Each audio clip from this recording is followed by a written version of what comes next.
A young man sat in front of the screen, watching two women in the frame and thinking that probably everyone has thought at least once about what mothers feel in such games. Meanwhile, one of them introduced herself as Maniana, saying her daughter had often mentioned Ray. She smiled warmly, extended her hand, and expressed genuine pleasure at meeting him. The scene then shifted to Dale and Lyra engaging in a fierce sword fight. The girl moved confidently, with a slight smile, while her opponent respectfully acknowledged her opponent's skill. In the next scene, a scream was heard in the shower and a girl appeared on the screen, caught off guard, while a woman standing next to her called someone a naughty girl with a mischievous smile. Then the camera cut to a different heroine. She was slamming her fist on the table with tears in her eyes, apologizing for being a bad mother. Pain and remorse were tearing her apart from the inside. After this, one of the characters trembled, barely able to speak, trying to understand why fate was so cruel. Her lips trembled, expressing silent horror. Suddenly, the screen changed. The man received a notification on his phone. Upon reading the message from the game developers, he screamed in rage, not understanding why such a sweet mother had to be killed. He leaned hopefully over the monitor, wondering if they had accepted his request and if they had finally created a storyline where the mothers could be saved. Frustrated, he slammed his fist on the table, indignant that the heroines had already gotten their happy endings in the main story. He felt there was no point in continuing. Then the guy, seething with anger, shouted into the void, asking how much longer the developers would ignore mothers, calling them stupid for blindly following popular templates. After the emotional outburst, a vibrant opening sequence followed, a story set in an academy world where swords and magic combined. The game amazed with its role-playing depth and delighted genre fans, showing three heroes against a castle backdrop. Two confident girls appeared on the screen, standing side by side, and the voiceover explained that each heroine has a unique character and together they create the main charm of the game. The narrative then emphasized that these women were attractive mothers, perfectly suited to the protagonist's tastes, but remained secondary characters without their own plot threads. History has grimly revealed that many of them meet horrific fates. Some are killed, others are poisoned, and still others are torn apart by dogs. Almost every story ends in tragedy. Against the backdrop of a forest, a hero named Ray stood over his fallen enemies and resolutely declared that there was no turning back. He vowed to protect his companions and move forward with his partner. At this time, somewhere in a dark room, a young man was typing on the keyboard with irritation, complaining that the main character never fell in love with his mothers, despite countless requests from players to the developers. A girl in a school uniform looked at her reflection, thinking that these outfits would look much better on older women. Comments flickered across her phone screen, full of admiration for the typical schoolgirl heroines. The young man sat at a table in a dimly lit room, gloomily aware that everyone, both the creators and the hero himself, had turned away from mothers, leaving them without the right to happiness. He thought that if he were in the main character's shoes, he would do everything possible to save them. Having finished another game, he got up from the table and headed for the exit, preparing for the workday. However, as soon as he left the building, screams rang out. He tripped and suddenly fell back onto the bed, realizing that everything around him had changed and something incomprehensible had begun. He awoke to find himself in a Western-style mansion, feeling a strange, almost unsettling sense of familiarity. He tried to remember how he got there, and suddenly realized he must have fallen down the stairs. Then his gaze fell on an old portrait hanging on the wall. Looking closer, he realized that one of the faces in it looked suspiciously like himself, and he sank to the floor, stunned. At that moment, the door behind him slowly creaked open. Celia appeared in the doorway, worriedly asking if Demanio was okay, having heard his loud screams.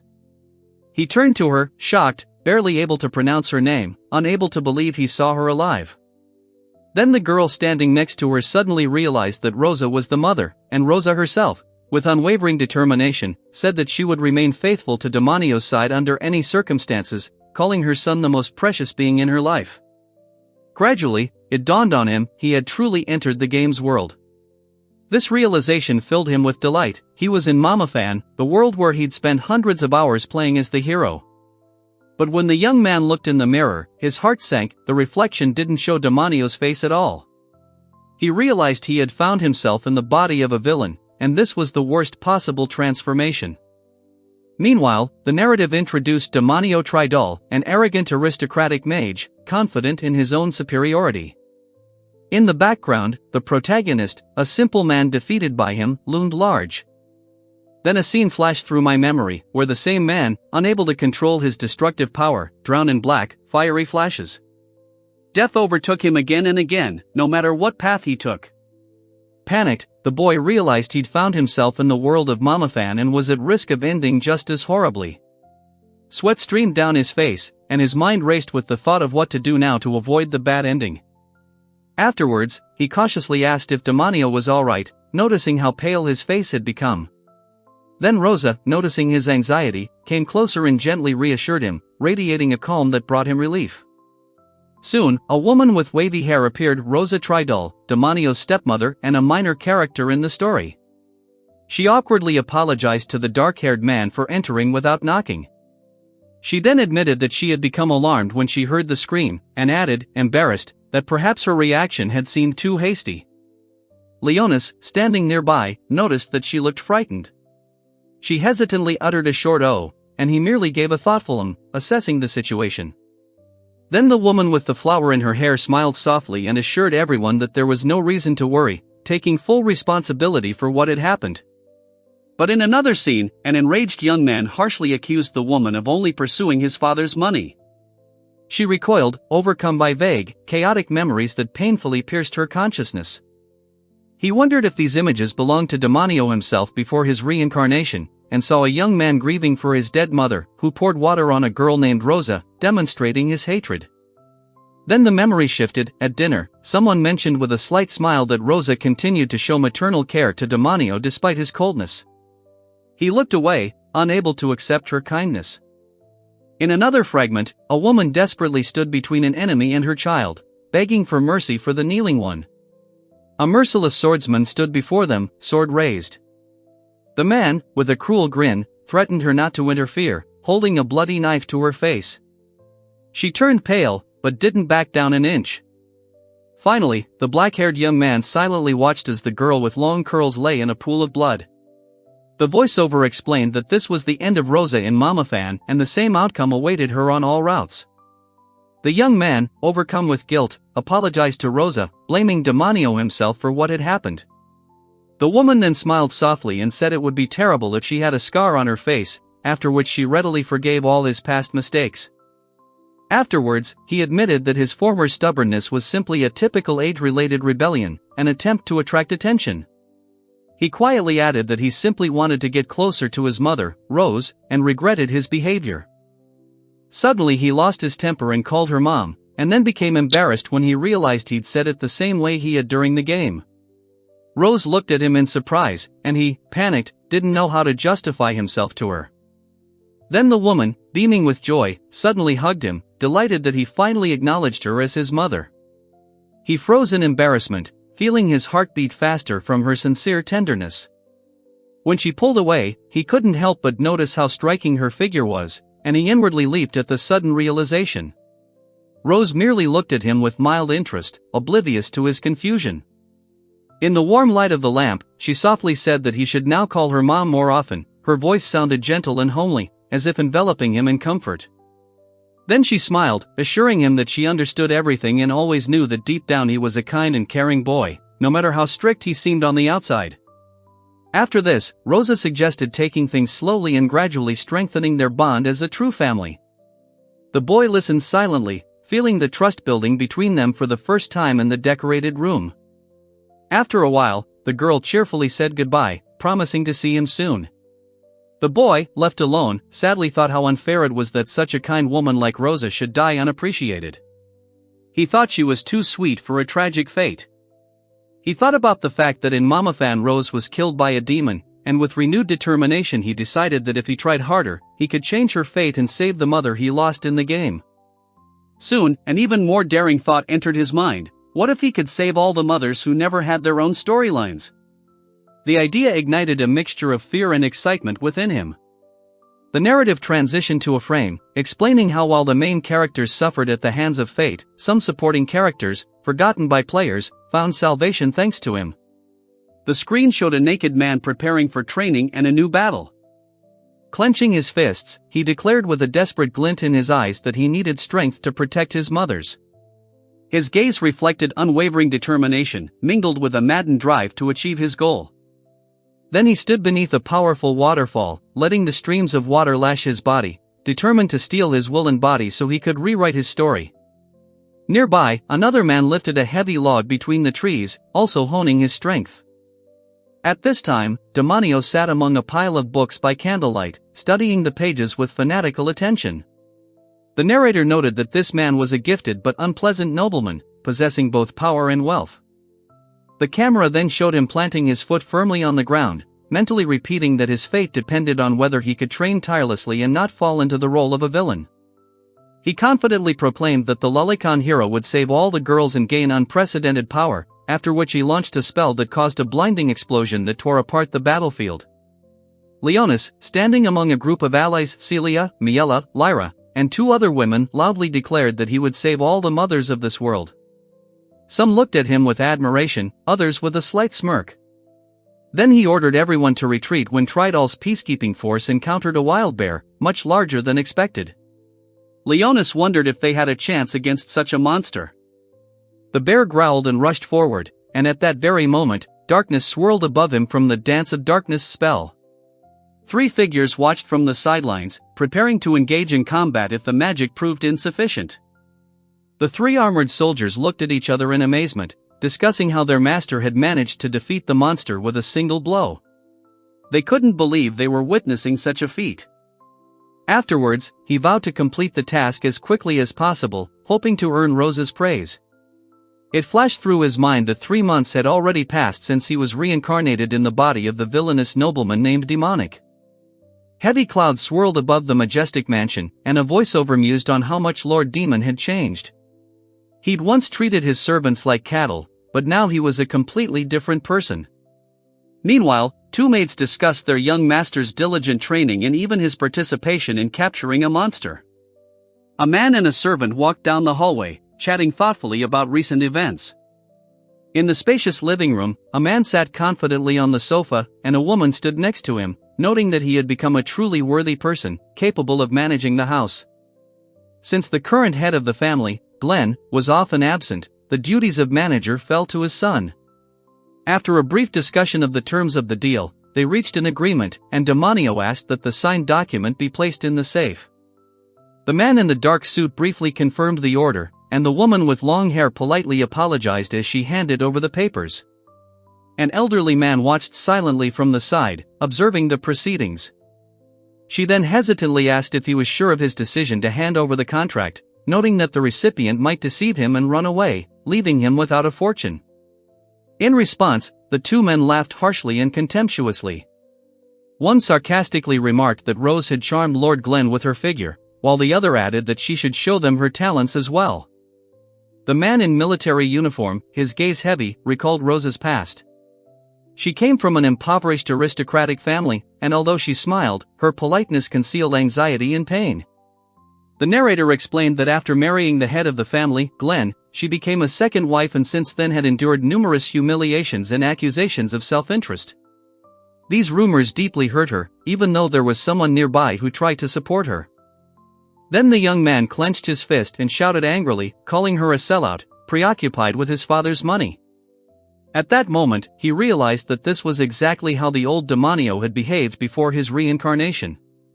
He abruptly cut off the flow of anger and passionately declared that Mama Rose was an amazing, noble, and beautiful woman, full of warmth and dignity, and no one dared to insult her. With a warlike determination, he declared that anyone who showed disrespect to his mother would lose their head, raising his hand in a threatening gesture. Then Ashtar summoned dark tentacles that wrapped around the 2 terrified men. They screamed in pain, and he, looking at them with cold contempt, ordered them to disappear from his sight. Soon, a scream rang out, and 2 figures ran across the hall. One of them, breathing heavily, asked why Lord Demanio, who had always despised his stepmother, was acting so strangely, but the other merely waved him off, forbidding him to ask any more questions. A woman nearby gently remarked that the future head of the family shouldn't give in to his emotions. He sheepishly apologized, admitting he couldn't bear to see her being mocked. She hugged the confused young man with a smile, jokingly calling him a naughty boy and asking why he was trying so hard to make his mother happy. At that moment, he caught himself thinking how easy he felt with her, and that he wanted to spend his whole life with her. His cheeks flushed, but he didn't take his eyes off Rosa. Meanwhile, 3 determined women stood against the backdrop of ancient ruins under a crescent moon. One of them declared that she must save all the mothers of this world and gain the strength worthy of the journey ahead. In the depths of the stone hall, chained, hung a rare weapon, a family heirloom of the Glen family. It was described as a side quest item with no significant impact on the main plot. Leonis moved deftly through the secret dungeon, mentally plotting his route, first right, then left, and finally, smashing the statue to find the hidden treasure. His footsteps echoed in the gloomy corridors. Meanwhile, an invisible voice warned them not to touch the statue in the next room and to simply pass by, but in the shadows, a stone creature resembling a gargoyle was already spreading its wings, preparing to attack. He remembered that this was the same dungeon that opened closer to the end of the game, and now he carefully chose his paths, trying to avoid collisions with monsters and reach the very bottom. Elsewhere, a young man played nervously, frustrated by repeated mistakes, but he didn't give up. Reaching the massive gates, he declared them the last obstacle and confidently pushed open the doors. Behind them, a huge hall opened up with tall columns that looked like bones, and in the middle of it, in chains, rested the demonic saber of Despen, which amplifies dark magic many times over. Despite its rarity, this weapon was considered practically useless in the game. He remembered how he once used a universal blade that enhanced all elements, and such artifacts hadn't impressed him back then. Now, gripping the hilt, he felt the sword fit him perfectly. A dark vortex slowly swirled to the side, foreshadowing the lingering danger in this place. A monster appeared before him, entangled in tentacles and guarding a treasure. He confidently prepared for battle, believing he knew all its attacks perfectly well and could handle it without difficulty. As the monster struck, Leonis miraculously managed to erect a shadow barrier. Another second and he would have been gone. He let out a sigh of relief and grinned, admitting how close he'd come to defeat. He remembered his vow to become stronger and realized that player knowledge was no guarantee of victory. There was no enemy health bar here, and any mistake could be fatal. Then the small silhouette cried out that it would protect those it loved. The narrator explained that the Guardian's skin was incredibly strong and nearly invulnerable, so the battle was not going in its favor. During this time, the narrative emphasized that Demanio possessed a rare talent for black magic and was able to manipulate shadows, which gave him a sinister yet majestic aura. It was further stated that this antagonist in the game was considered one of the greatest geniuses, and his control over magic was a weapon superior to the power of any sword. The man stood before the colossal, tentacled monster, preparing for another attack. The creature let out a thunderous roar, and the air around it trembled, signaling the start of the fight. Leonis seized the moment the enemy unleashed a wave of poison and shouted that he would unleash all his magic. He aimed his blade precisely at the target and cast the spell, Precise Strike Point. He remembered that the Guardian's only weakness was the eye inside its mouth. So, concentrating his mana into a thin streak, he transformed it into a deadly beam and charged. After his victory, he felt a debt of gratitude to Despen's blade, as it had enabled him to defeat the enemy with a single blow. The weapon's energy had noticeably increased, and Leonis noted that its speed and penetrating power were now much greater. A moment later, beaming with pride, he announced that he had drawn the most powerful weapon to save his dear mother. Suddenly, a strange voice rang out nearby, asking a strange question that made the young man shudder. A woman with long hair and a mocking smile emerged from the darkness. She laughed at the mention of the broken seal and called him a mama's boy. The man froze in confusion, trying to figure out who stood before him. After completing the dungeon, Leonis noted with satisfaction that he had obtained Despen's sword without sustaining any serious injuries. However, he didn't expect to receive a new, rather troublesome addition along with the artifact. He chuckled then, thinking that this world, though reminiscent of the Middle Ages, somehow had a shower. Deciding to wash off the sweat upon his return, he headed to the bathroom, enjoying the rare opportunity to relax. At this point, the frame showed a majestic building, immersed in the silence of the night. From behind the closed doors, a grateful voice could be heard, expressing appreciation for the feast. Leonis soon apologized sincerely, admitting it was his own fault he hadn't locked the door. A girl peered out from behind the curtain, embarrassed, not knowing where to look. The woman, blushing, stammered an apology for the awkward situation. He couldn't help but notice how charming she was, despite the awkwardness of the situation. The girl quietly said that she was no longer young and her body was not so attractive, doubting that he was truly pleased with what he saw. Her voice held a mixture of timidity and self-irony. Leonis thought she was too sweet when she tried to belittle herself by calling her an old woman. Behind this mask of modesty, he sensed a cunning, yet in its own way charming nature. Then he gently remarked that she was far from old and that she was far more beautiful than most women. She smiled, noting to herself that before her stood a true, skillful flatterer. Later, Leonis and Celia were sitting in the room. The girl glanced with interest at the sword lying nearby, amazed that he had managed to complete the dungeon alone. He began to tell her the story of the weapon's origin. The boy explained that this place was considered one of the most difficult in the area. Celia nodded and thoughtfully remarked that she had heard about it once before from senior mages. The narrator explained that Dispen's demonic sword was a dangerous artifact that controlled darkness. Its power was so destructive that the head of the Tridal clan ordered its sealing many years ago. Leonis mentally noted that her words completely matched the information from the game. Then the girl quietly asked him to be careful, sensing the anxiety emanating from the blade. She added that there is a legend about a demonic sword that has its own will and brings death to those it hates. At that moment, the figure of a blonde girl appeared in the air. She hovered, mockingly saying that a sword couldn't be conscious, while below, a worried woman looked up at her. Meanwhile, the new guest devoured the cookies with a smile, enthusiastically calling them wonderful. Leonis, however, was surprised. After all, this girl didn't even exist in the game, and her appearance from the sword had been a complete surprise. The text stated that a cursed sword containing the soul of a demon was kept in the basement of the ancient Tridal's family. It granted the power of darkness, but destroyed all who came into contact with it. Dale sighed heavily, admitting he'd underestimated the artifact's sinister nature and realized that relying solely on game knowledge was foolish overconfidence. His companion cleared his throat awkwardly, unsure of what to say. The girl said she didn't have a name and could be called anything. Leonis, after some thought, suggested Pena, short for Despen. She smiled and accepted the name. Pena then confessed that she had emerged for the first time in a long time, demanding that he entertain her. And if she got bored, she would not hesitate to curse him. Then she mockingly remarked that he seemed obsessed with his mother, to which Leonis sharply retorted, insisting that he was not a mama's boy. He sat wearily by the fire, listening to the sparks drift quietly into the night sky. Leonis confidently declared that his love for his mother's wasn't pathetic or a complex, but rather his best quality. The little creature next to him enthusiastically declared that he was a true hero, worthy of admiration. Then Dale decided it was time to act from the shadows. His little companion asked in surprise what he had been doing before, and immediately the scene changed to a majestic castle. The narrator explained that at 16, he received a noble title and entered the Academy of Magic. After this, the young man realized he needed to intervene before the main story began and save at least one of the prominent mothers.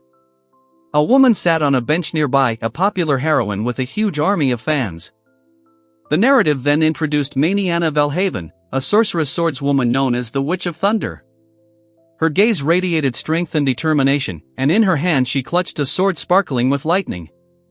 The narrator noted that she was a former S-rank adventurer and one of the 7 strongest pillars of the Royal Knights Order, known as the Seven Magic.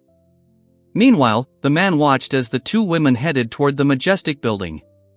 He thought that her charming appearance made her incredibly attractive, and although she had little screen time in the game, she still gained immense popularity, especially in his eyes. The camera then showed a lone figure disappearing into the sky through the clouds. The voiceover explained that around the game's midpoint, she vanished without a trace, never appearing again in the storyline. Meanwhile, 3 men stood outside the fortress in the northern Tridal lands, complaining about the injustice of their superiors. One of them smirked, saying they would have some fun with the Thunder Witch later.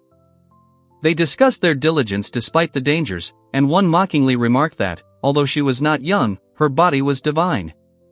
All the while, a silent woman stood nearby, listening attentively.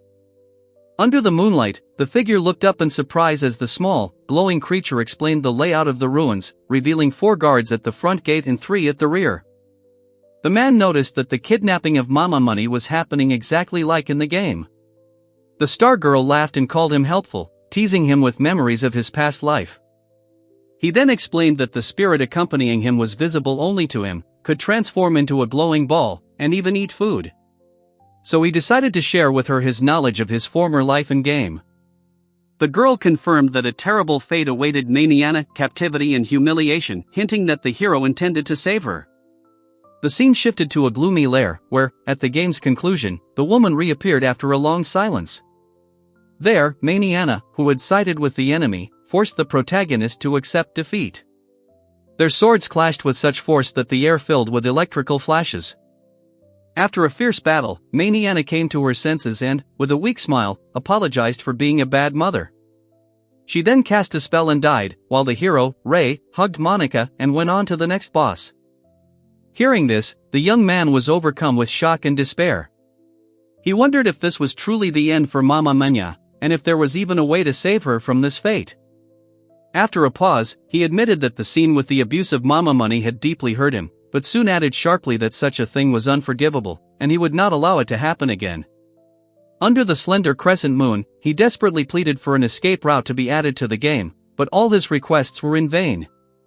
Then another voice firmly declared that action was needed immediately, as the main story hadn't even begun yet. When his companion asked about the strange mask, he replied that it concealed his identity. After that, they quickened their pace, moving deeper into the darkness. Finally, he said the plan was simple: rescue the woman as quickly as possible and leave without leaving a trace. But she, looking calm, remarked that everything was fine and asked if he wanted anything in return. Leonis reported that, according to Pena, there were 4 guards on duty.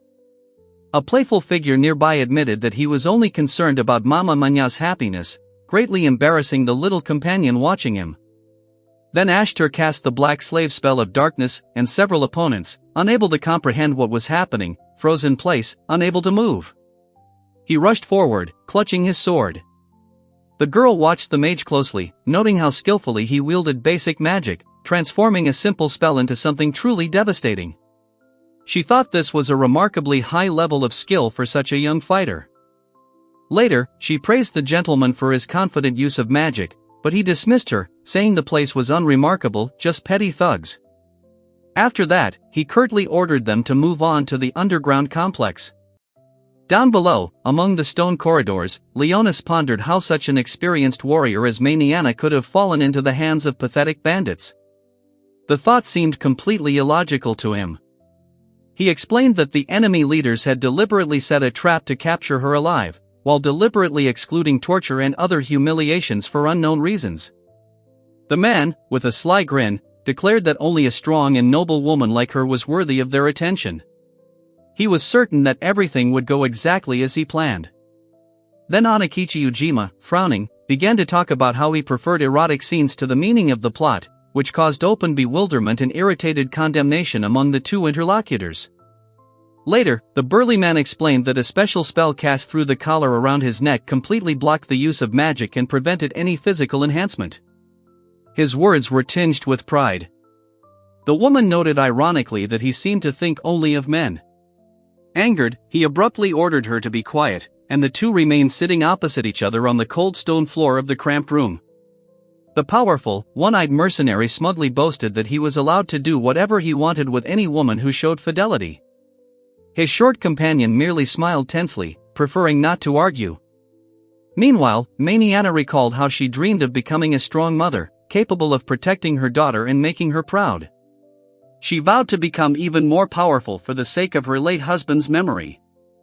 While serving in the knightly order, she faced prejudice. Being a commoner, she endured ridicule and humiliation on a daily basis, but still continued to hold her head high. The enemy brought down a huge sword with monstrous force on the woman in light armor, but she deftly parried the blow and mentally noted that she would overcome any obstacle, as she always did. Later, she lay in bed, clutching her daughter's hand, remembering the loneliness and pain she had endured for her child. Elsewhere, someone else, looking at her, felt the same torment, remembering their own ordeals. Suddenly, A scream came from the darkness, and the woman turned warily. A man with a sword demanded the name of the mysterious figure in the dark cloak, standing confidently, clutching the weapon in his hand. Leonis instantly attacked the fleeing enemy, but he dodged and escaped, carrying away an important item. Miela shouted that the thief was leaving with something extremely valuable. The one-eyed bandit defended himself, claiming he had acted with his superior's permission and had done nothing wrong. Meanwhile, the dark warrior, dagger in hand, stepped closer and demanded his name. The man quickly handed over the enchanted amulet, explaining that it was a cursed artifact that suppressed the woman's magical power and made her helpless. Leonis then furiously accused his opponent of disrespecting women. He only coldly replied that he felt no remorse, despite everything he had heard. Leonis worriedly asked if she had been harmed, to which the woman replied with relief that everything was fine, though it had been close. The small creature next to them realized with delight that before him stood Mama Mania herself, a living legend in the flesh. Then, blushing slightly, she timidly asked who he was. Her gaze, full of surprise and curiosity, involuntarily lingered on him, as if trying to unravel his origins. Meanwhile, the young man covered his face with his hand, confessing that he was hopelessly in love with a woman.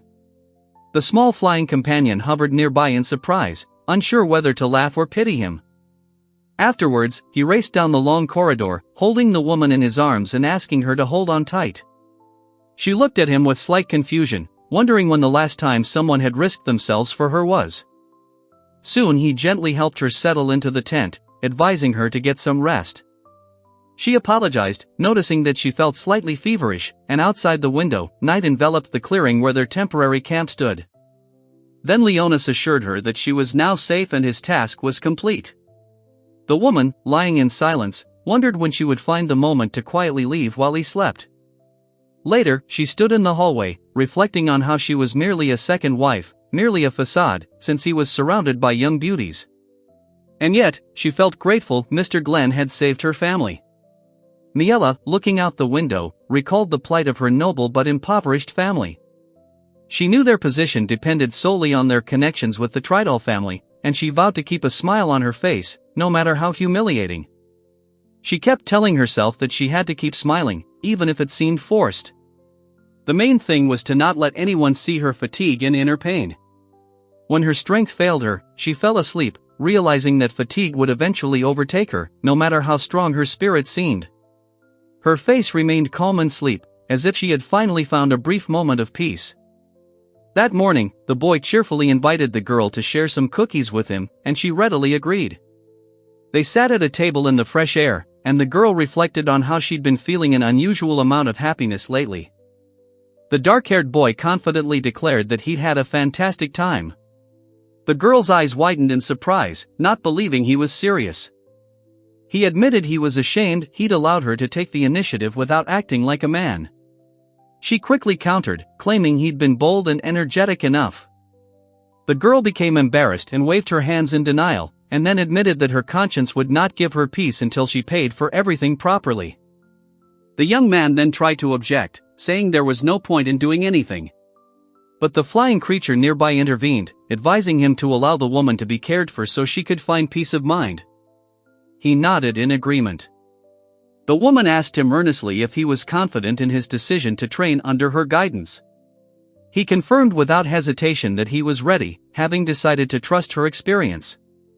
2 months of arduous training passed.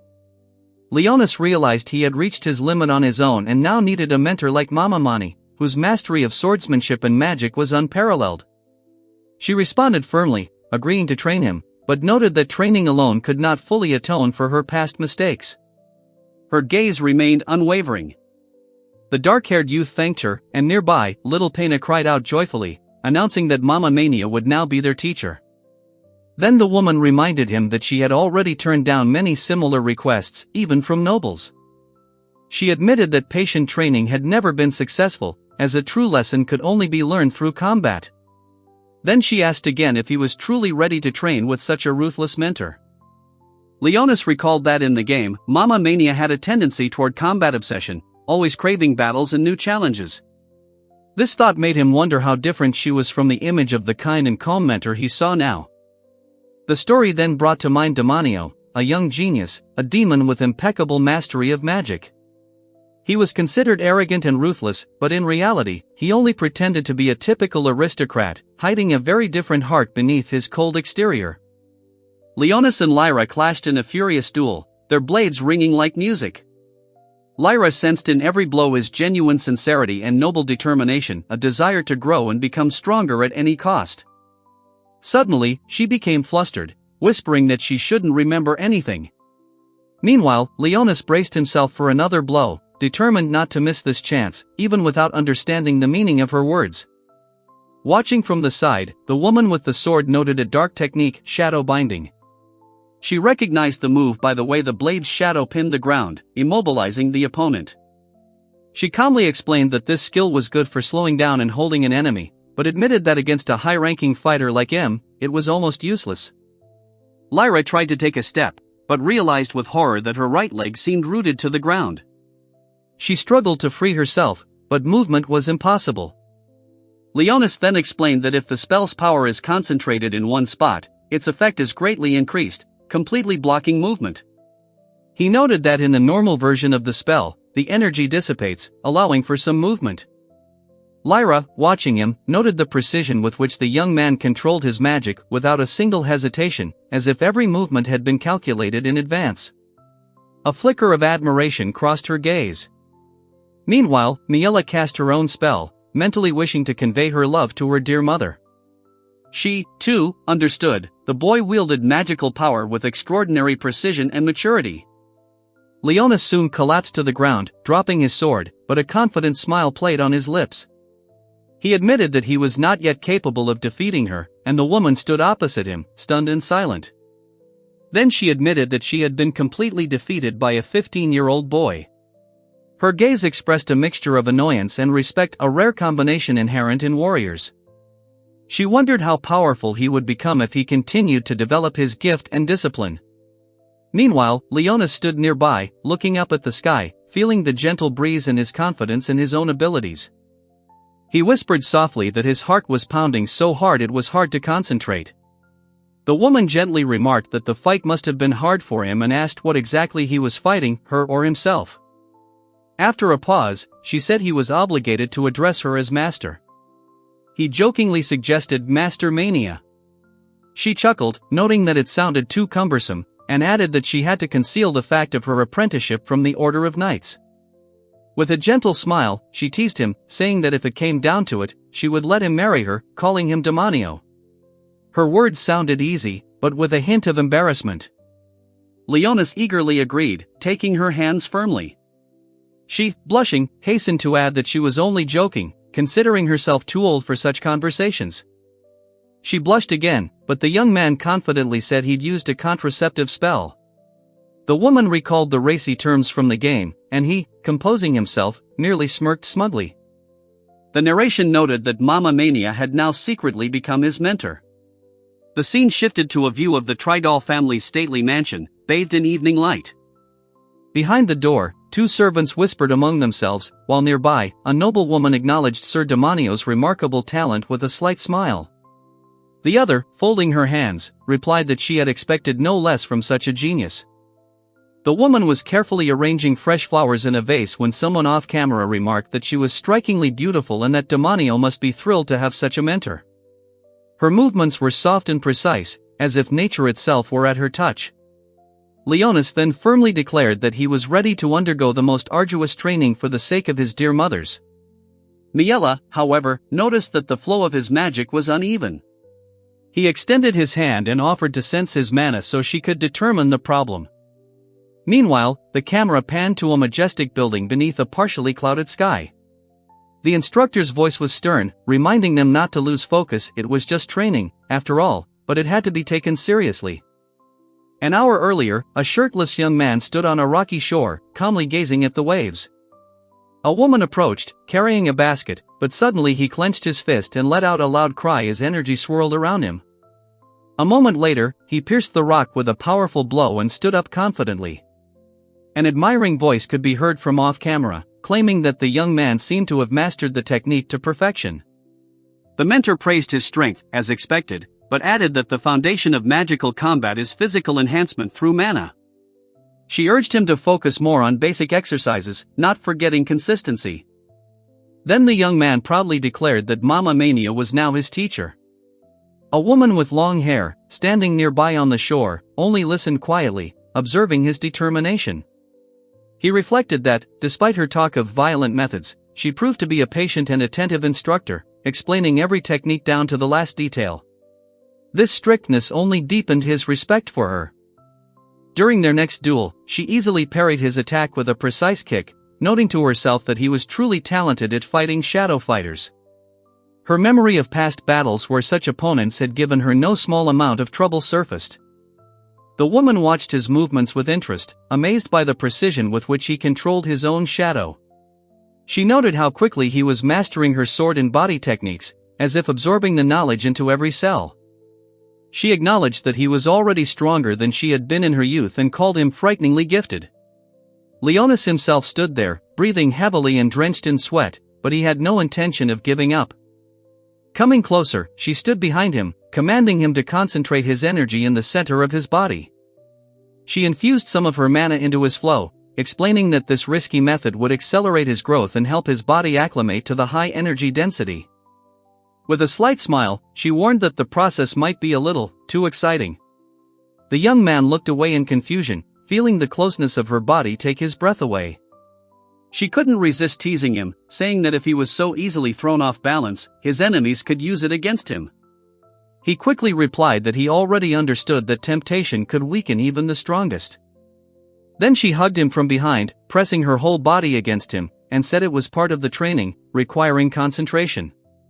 The young man nervously agreed, trying to ignore the sound of her breathing in his ear. The tension grew with each passing minute. Leonis tried to maintain his composure, but he felt his consciousness growing clouded. He barely whispered that he couldn't take it anymore, but he still didn't back down. His thoughts were in disarray, and Miela, feeling a slight languor, watched him with an inexplicable excitement. Off to the side, someone was wondering what kind of strange training was taking place in these rocky mountains. Later, the two walked toward the mansion's gates. One of them reflected that the relationship between student and mentor had indeed improved, although it was too early to relax, far more serious trials lay ahead. Demanio sat at the table, gazing thoughtfully out the window. He realized that the story had begun to deviate from the original game, and now the future was uncertain. At that moment, a woman next to him sternly asked if he was even listening. The young man blushed and admitted he'd meant to address her as Master Mania, but had accidentally misspoke. He quickly added that he hadn't meant anything extraneous, merely eliciting a restrained smile from her. The woman gently placed her hand on his head and said with a warm smile that she didn't mind if he called her mom. She added that she would love to have a son as smart and charming as he was, her voice laced with genuine tenderness. Then the young man remarked that today's training had been productive, as always. She responded with a gentle smile, noting that he was truly giving it his all, sparing no effort in pursuit of his goal. Afterwards, he explained that the soldiers had mentioned that she was constantly learning powerful new spells. The woman merely shook her head and said that she owed all her success to the excellent mentor under whose guidance she had grown. Standing by the window, a woman with a flower in her hair warned someone not to stay sweaty, lest they catch a cold. Then she smiled, closing her eyes, her expression calm and almost maternally kind. Later, she closed her eyes and inhaled the scent of the fabric, realizing it was Demanio's. Standing motionless in a long dress, she held the cloth to her face, as if capturing the scent of a cherished memory. Then she detected not only his trace in that scent, but also the faint aroma of another woman. Meanwhile, he, clenching his fists, felt the intoxicating scent of mature femininity literally take his breath away. One of them awkwardly asked if they should rub their backs, to which the other, confused, asked where exactly this back was and what the point of such an action was. Their exchange sounded almost comical against the backdrop of the silence of the room. The great teacher ordered the student to rise, testing his resolve. Meanwhile, the devoted stepmother prepared food, saying it should become part of Demanio's flesh and strength, like a sacred ritual of love and care. Leonis and Lyra practiced their moves under a spreading tree, their blades flashing as the seasons changed. Nearby, Dale watched them, then, mustering his courage, he dueled the dragon, Miela standing by his side. A monster with a massive, skull-like head burst out of the darkness, clawing at the reptilian warrior, who cried out in pain. Heeled footsteps echoed across the stones, the approaching figure made the beast shudder in agony. At dawn, the young man confidently announced his departure, addressing Mama Rosa and Maniana. The academy's spring courtyard glowed with freshness, promising a new chapter in his destiny. The two women warmly wished Demanio caution and asked him not to overexert himself in his studies. Their gentle smiles conveyed their concern and pride for their young charge. Leonis sat silently in the carriage, aware that an important moment had arrived. He thought about how entering the academy would be the beginning of a tangled story involving his beloved mothers. The camera then showed a majestic building, the Noblesse Academy of Magic, one of the capital's most prestigious schools, where the scions of nobility and the country's best wizards studied. Students gathered in the spacious hall, listening to the principal's welcoming speech. He reminded them that Noblesse Academy is renowned for its elite, and immediately afterward, the teacher described the difficult entrance exams that determine future classes. In the first shot, Leonis shattered the evaluation crystal with his magic, eliciting a delighted whisper from Miela. In the second, all the students were focused on writing the test, and one girl, biting her lip, tried to contain her nerves. In the training hall, Leonis charged, his sword blazing with energy, and Miela parried the blow with a fire spell. He shouted that he would not lose, for he was the eldest son of a noble family. Then the young man cast a high-level spell, Black Fong. The flash of darkness shocked the spectators, and someone lying on the floor merely whispered that only Knights of the Order used such magic. One of the students, still trembling, admitted that he'd heard of Demanio's genius, but hadn't imagined he'd be so powerful. His voice rang with both fear and respect. A man in a formal frock coat carefully studied the results list, noticing that the top student was a demon of noble descent with outstanding grades. A crowd gathered around, discussing the astonishing exam result. Dale fought with irritation that now he would be hated even in the capital. A nearby spirit, hovering, smiled mockingly, remarked that his master already had more than enough hatred, as if it had become a familiar backdrop to their lives. Soon, two girls ran up to Leonis, enthusiastically calling him Sir Demanio and offering to practice magic together after class. He tried to brush them off, surprised by the sudden onslaught. The girl with braided hair noticed the man in the dark cloak and thought about those who simultaneously flattered him and feared him. After all, his fame and power did not allow anyone to treat him indifferently. She was surprised to note that the young man looked completely indifferent, emotionless. It seemed the girls weren't interested in him at all, and so they hurried to take their seats, observing his cold demeanor. Then a confident woman entered the classroom, introducing herself as Gloria. She announced that she would be their course supervisor and group leader, emphasizing her authority over the students with her majestic posture and implacable gaze. Meanwhile, Lyra, known as a stern and legendary knight, demonstrated a powerful fire move, astonishing the students. Someone shouted her name in delight as the flames reached the ceiling. A woman with long hair confidently held a pointer, and the voiceover reminded her that she was popular among fans, although she rarely appeared in the original game, as she was not the main character's mentor. Later, the teacher passionately explained to a seated student that developing one's magical gift is everyone's duty. She emphasized that noble families possess high potential and are therefore obligated to hone their skills. Lyra firmly declared that as the new curator, she would not tolerate arrogance. She promised that the weak would become stronger, and the strong would surpass themselves. Her words carried the iron confidence of a leader. The class instantly fell silent when she asked if everyone understood. The woman with the high ponytail thought that even the slightest use of magic exposed the mediocrity of the upper-class aristocrats, and a slight smile touched her lips. Meanwhile, the dark-haired youth thought the teacher might be a demonic traitor, since she was looking at him so intently. She, noticing his cold gaze, confidently accused him of arrogance and clutched the whip in her hand. One student promised to restore discipline, another cheerfully replied that they would see each other again, and the mentor himself walked down the corridor of the academy with a small spirit at his side, who asked if he had already seen all the corners here. Stopping on the balcony, he looked down at the bustle of the cafeteria and thought that although he knew a few characters by name, most of the students around him remained unknown to him. The blonde girl explained that Tina was a foreign student from the land of elves, adding that she had a sweet mother. A dark-haired friend standing nearby agreed, mentioning that Sakura was from an eastern island and that her mother was also adorable.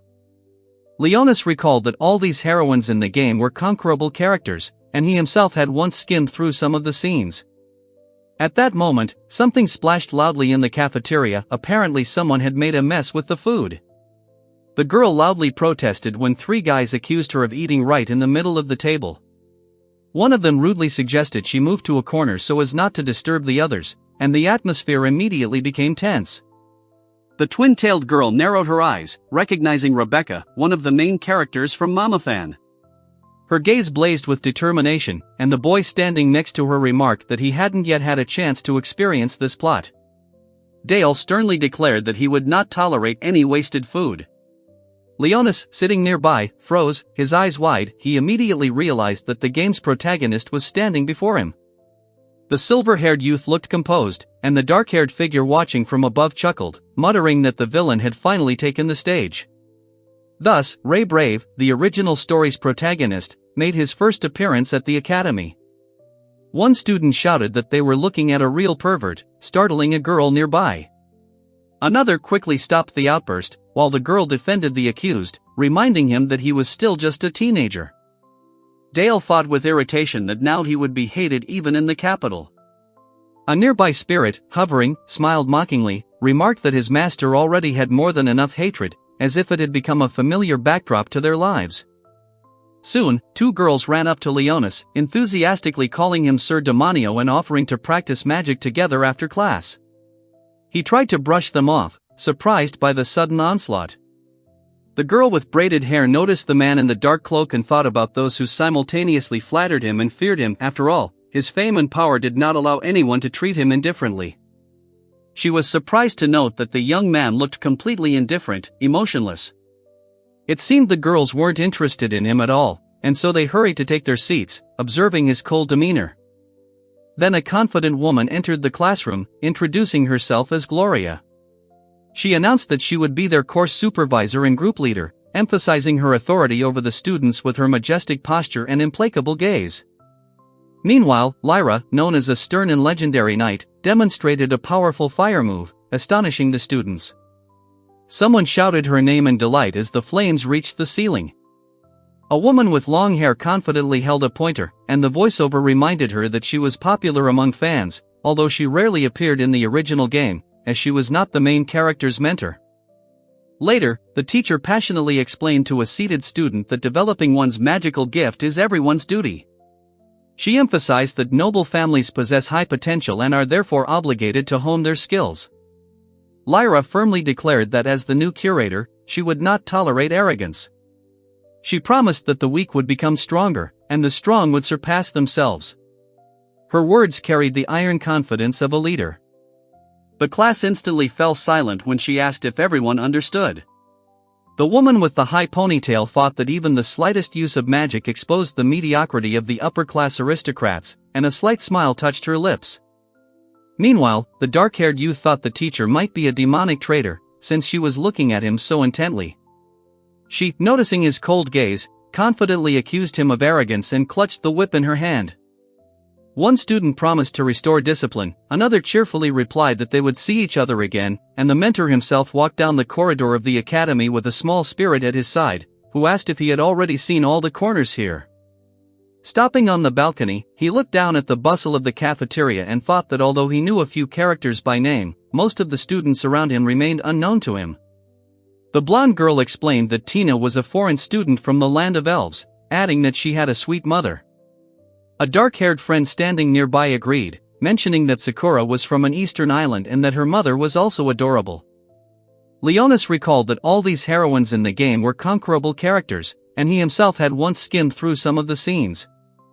At that moment, something splashed loudly in the cafeteria. Apparently someone had made a mess with the food. The girl loudly protested when three guys accused her of eating right in the middle of the table. One of them rudely suggested she move to a corner so as not to disturb the others, and the atmosphere immediately became tense. The twin-tailed girl narrowed her eyes, recognizing Rebecca, one of the main characters from Mama-fan. Her gaze blazed with determination, and the boy standing next to her remarked that he hadn't yet had a chance to experience this plot. Dale sternly declared that he would not tolerate any wasted food.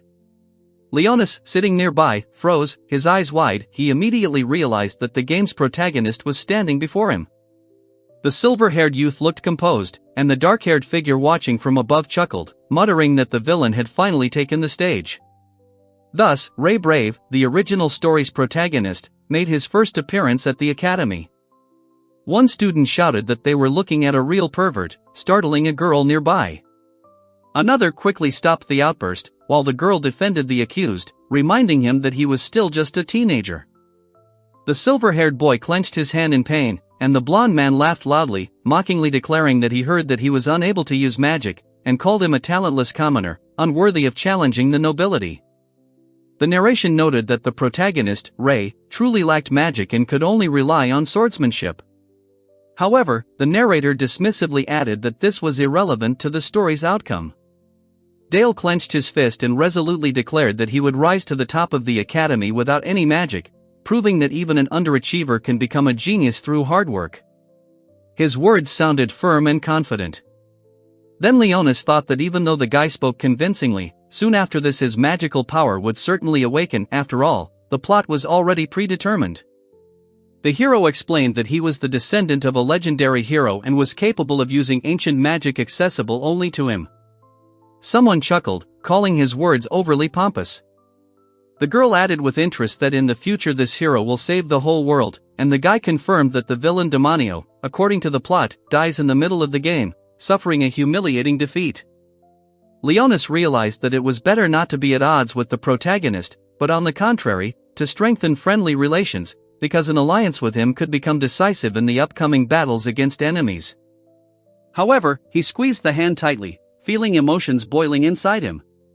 The thought that he would never be able to forgive someone burned him more than any spell. The girl confessed to feeling lonely and imagined him watching her from afar, as if through a screen.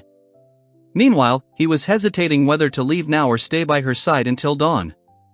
The young man decided to hurry home to avoid trouble, but cried out in frustration when a giant fist crashed down nearby.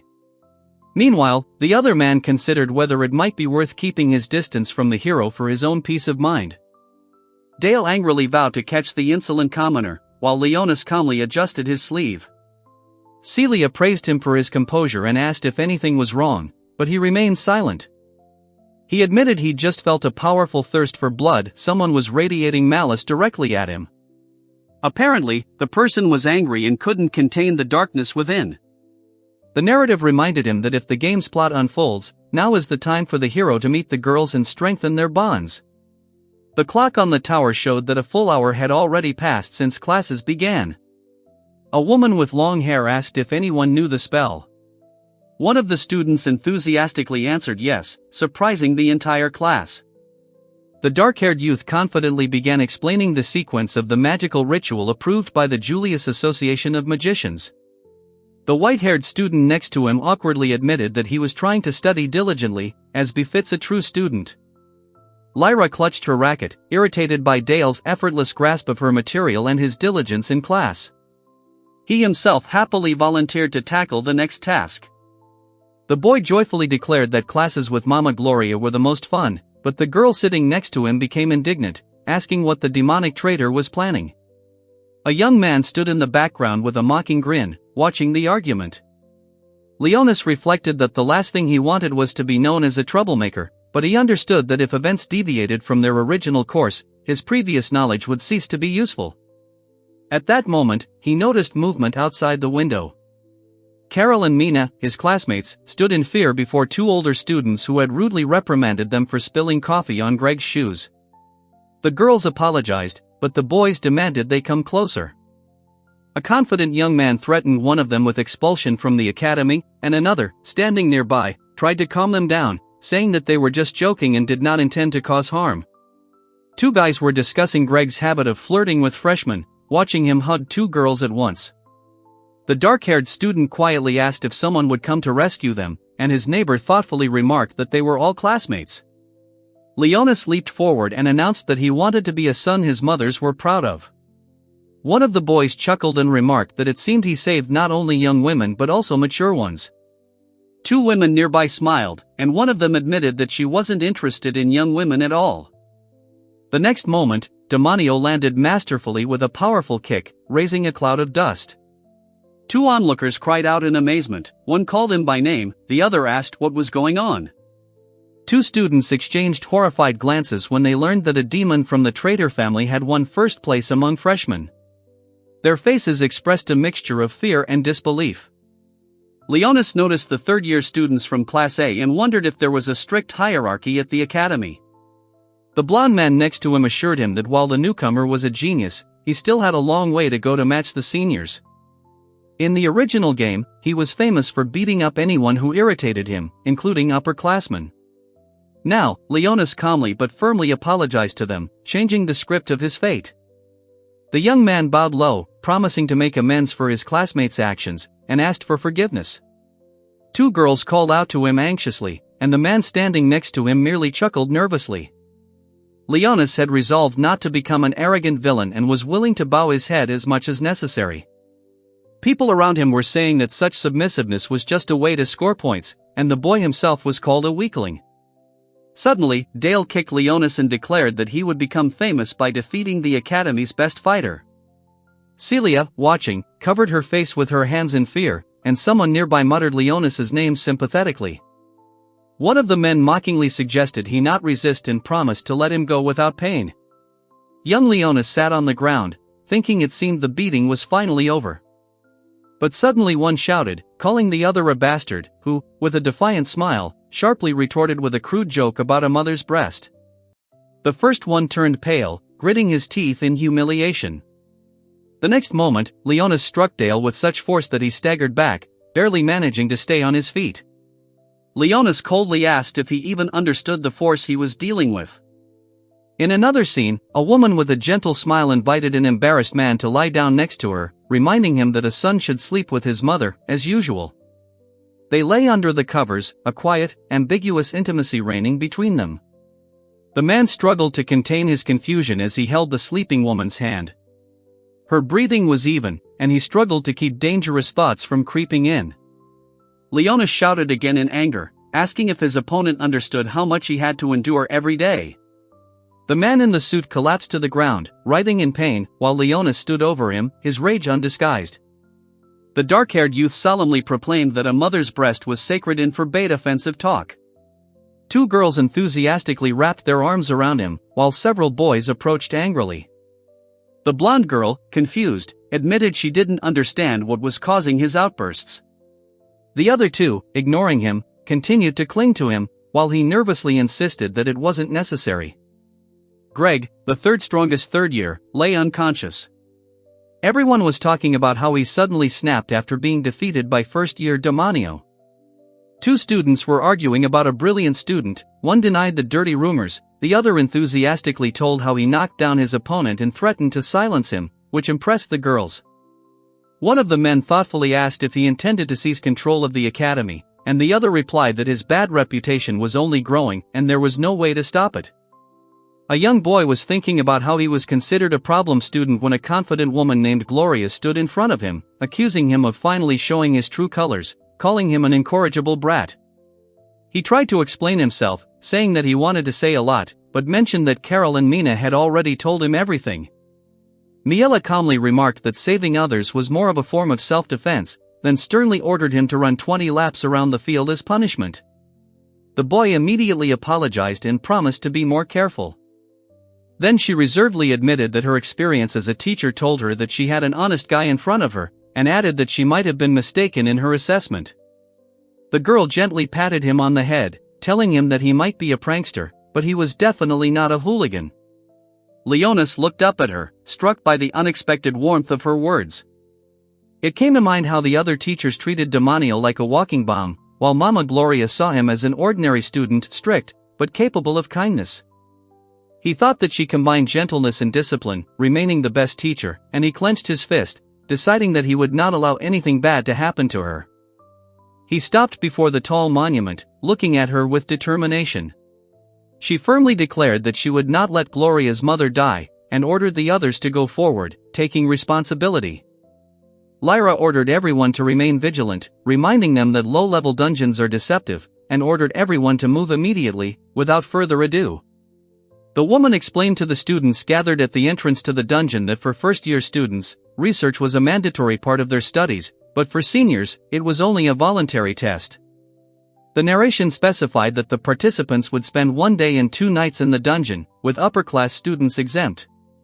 Then, a determined girl from Class A stepped out from the crowd. The man in the dark suit confidently stated that there was only one participant among them, the demonic traitor who had caused the general tension. She noted that he was used to acting alone due to the difference in levels with the others, to which he responded calmly that this suited him perfectly. Leonis, yawning, admitted he'd taken part in the event for a specific reason. Nearby, Dale asked in surprise why the top student would even participate in such a thing, and the others listened warily. The narration reminded us that in the original game, Gloria's mother died during this very activity, and a fallen female figure, bathed in dim light, was shown in the background. The woman frowned, looking down, and asked in surprise if anyone would really be interested in looking at chalk from that angle, clearly hinting at the absurdity of the situation. The exploration of the dungeon went on quietly all day, but as night fell, someone shouted to Gloria at the entrance to the cave, warning of sudden danger.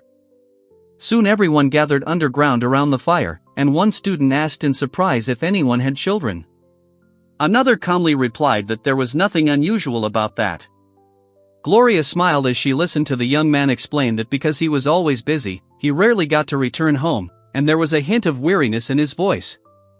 She admitted that she often shifts the care of her daughter onto the servants and causes her suffering, justifying herself with the duty of a parent, and feels lonely, because the girl has no one except her.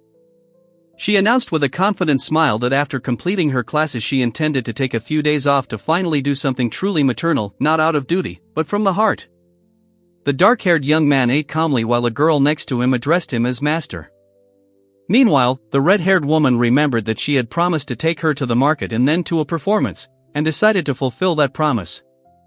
Soon the heroine felt an alarming premonition. She could not explain the source of this feeling, but with frightening certainty she understood that death was approaching.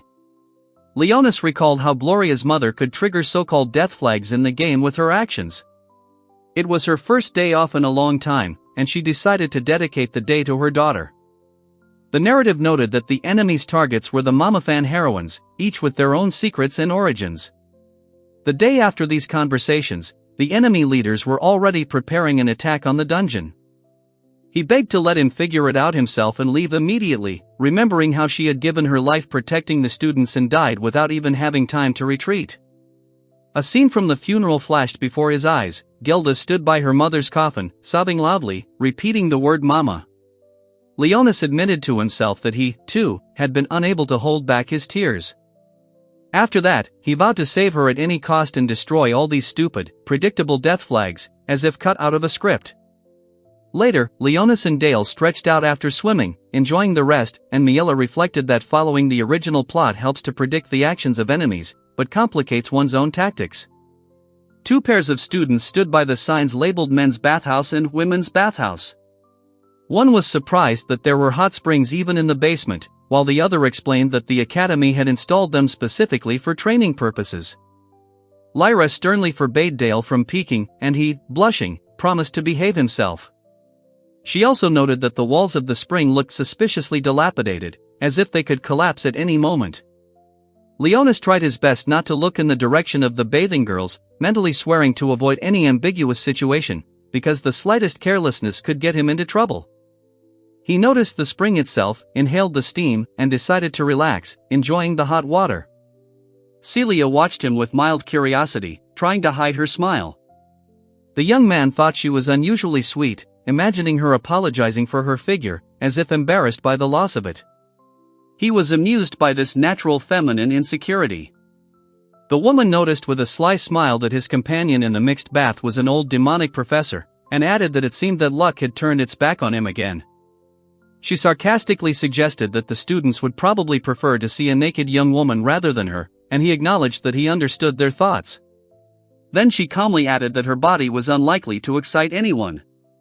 The girl frowned, thinking about the student, and suddenly felt a strange mana, skillfully hidden in the depths of the lower floors of the dungeon, as if someone carefully disguised the source.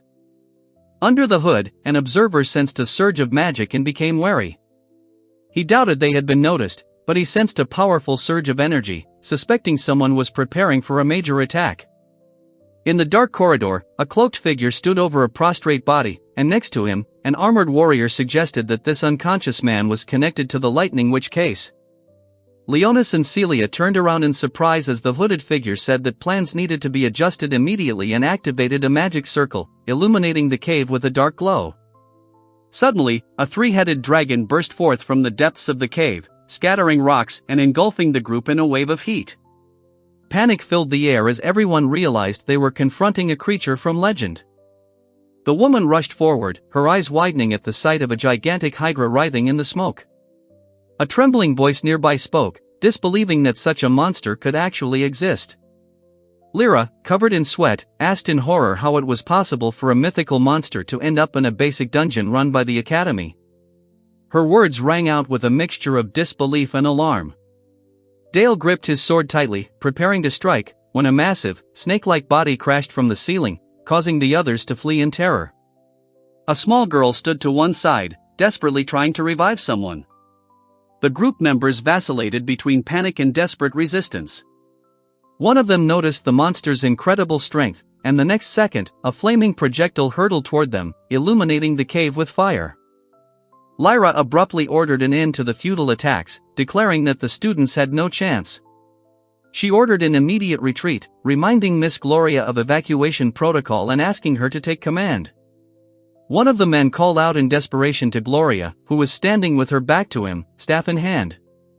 She coldly replied that he shouldn't make her repeat herself, and a magical aura flared around her. Dale ran up to Pena in anger, scolding her for not waking him up in time despite all his attempts. She winced and complained that her but now hurt from the blows, which only added to the chaos around her. The young man remembered that according to the scenario, the attack was supposed to begin on the second day, but now everything was happening ahead of schedule, and he, clenching his fists, tried to understand what went wrong.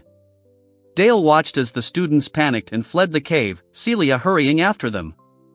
He knew in his heart that this was the very moment of flight described in the original story, when Mama Gloria gave her final orders. He admitted to himself that he felt helpless, but there was no other way out. He could only believe in the strength of Miss Gloria, because she had always been a support for everyone. One of the boys calmed the frightened girl, explaining that Gloria had once been the best in the Order of Knights. A flash of memory showed her fighting a hydra before, protecting her comrades. The protagonist, gritting his teeth, activated his magical shield, vowing to protect his friends. A girl hovered behind him, and the narrative noted that Gloria had previously been considered a minor character, whose death served merely as dramatic decoration. The irritated guy shouted that someone was late again, saying that he should have woken up during the episode with Mama Gloria, and called him a moron. Leonis turned around in amazement as the flaming figure rushed towards him, accusing him of being a stupid pervert who only became active during crises with girls. Leonis stood calmly before several giant snakes, his gaze cold. Niella, standing nearby, warned him not to relax. These creatures were far more dangerous than they appeared. He nodded, remembering his days of agonizing training, when he stood on the brink of death under the onslaught of his own master's power. It was then that he first understood the value of survival. With confidence in his voice, he declared that he was now stronger, having survived everything that should have broken him. A small chibi figure next to him sarcastically remarked that he should have changed his mentor before she finished him off in his bed. Dale stood in the depths of the stone cave, remembering how she still suffered from the aphrodisiac's effects. He sighed, acknowledging that love truly was blind. Leonis gritted his teeth, sweat streaming down his face. His blows only left dents in his enemy's scales, and he knew that even all his strength couldn't yet penetrate the monster's defenses. She was out of breath from fatigue, but, gathering her last strength, she blocked the exit with stones, reminding herself that she must not lose heart yet. The most important thing was to endure. Drawing her sword, she thought that she had to buy time for her students to escape, and stood before a huge creature with dozens of writhing tentacles. The wounded woman, stumbling over stones and dust, continued to walk forward, wondering if the students had managed to escape, and hoping that Trouble Kid had also managed to leave the dungeon. The story recalled her unhappy marriage, arranged by her parents. After bankruptcy, her husband's family fled abroad, leaving her with only a daughter and a mountain of debt. She found herself completely dependent on the academy and the knightly order, which took control of the debts, and from then on her life turned into an endless circle of exhausting work. Lyra said that teaching was rewarding and didn't seem like a difficult task, showing carefully drawn magic circles on the board that glowed with a soft light. A woman with long dark hair asked someone to watch her daughter, explaining that trouble had broken out at the academy. Nearby, a little girl was calling anxiously for her mother. The girl timidly said that tomorrow would be her mother's first day off in a long time, but her mother, smiling apologetically, admitted that she wouldn't be free until next week. The light of hope faded in the child's eyes. Later, the woman, holding back tears, regretted not having praised and played more with the one she held dear. She bitterly realized how many moments she had irretrievably lost. Through her tears, she whispered an apology to Gelda, regretting that she had not hugged her longer, but before she could get up, a giant snake monster crawled out of the shadows, approaching menacingly. Miella raised her hands and cast a high-level spell, Prison of Darkness. Thorny black vines sprouted from the air, entangling the dragon and containing its fury. She recoiled as a dark figure appeared before her, promising not to let her die and quietly telling her that she could now return home and embrace the one she loved. Behind the scenes, it was explained that only a few knights are capable of using such power. It goes beyond the limits of high magic and reaches a level unattainable for ordinary magicians. The woman explained that the passages were blocked in several places. All of this had been planned in advance. The man responded briefly, confirming her reasoning. He then confessed that he had secretly entered the dungeon the previous night and set up teleportation circles so that he could escape through them. However, he was so exhausted he could barely stand. He explained that teleportation requires special skill and careful preparation, and the risk of failure is high. If the enemies discover the trap early, the attack will begin earlier than planned. Leonis stood with his sword raised, and a bright beam of energy erupted from the blade, striking the attacking dragons. One of them roared in shock as a glittering sphere of light grew before him. The man fought the monsters with all his might, knowing their power was too great. The woman behind him watched tensely, and his lizard-like ally muttered that the appearance of such an enemy was an extremely bad sign. The man stood with his back to her, dark tendrils of magic swirling around him. The woman next to him realized he was using his cloak to protect her, not himself. He carefully removed her cloak, warmly telling her that he knew the price she had paid to save her students, and acknowledged that her sacrifice was an act of true love and strength. The woman listened with tears in her eyes as he acknowledged her noble sacrifice, the act of a true mentor who gave everything for his students. Then he tore off his shirt, explaining why he had decided on such a desperate step. The naked man declared that he would now fight seriously, despite the woman's warnings behind him that excessive force could destroy him from within. Without hesitation, he activated the magical seals, exploding with a torrent of energy. The young man extended his hand forward, releasing a powerful stream of power, and the air around him distorted with pressure. The character standing nearby paled, feeling the excess magic erupting, but at the same time, the darkness around him began to dissipate. Clenching his fist, he concentrated, and the flow of mana transformed into a razor-sharp blade, pulsing with black light. His voice sounded low and angry. He promised to make the monster pay in full for the pain it had caused Gloria's mother by cutting it to pieces.